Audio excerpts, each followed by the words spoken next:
Maayong adlaw sa tuang tanan, ang pulong sa Ginoo magadasig sa tua sa unang hari 19:9. Miabot siya sa usa ka langob ug mipuyo siya didto ug unya giingnan siya sa Ginoo.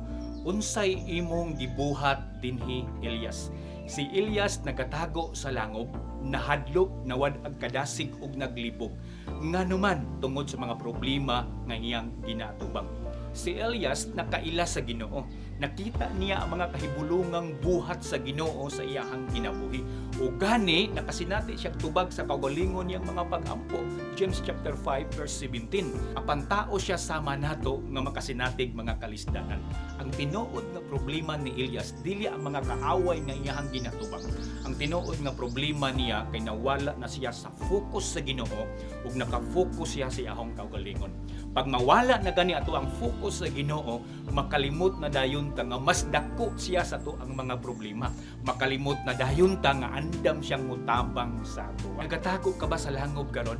Nahadlok ka ba sa mga kapakyasan? Nawad-an ka ba kadasig tungod sa mga butang nga imong gitinguha nga wala matuman? Unsa pa may imong gihulat igsuon? Gawas na sa imong langob karon. God is on your side. The greater one is in you. He has promised to never leave you nor forsake you. You can do all things through Christ who strengthens you. God bless and shalom everyone.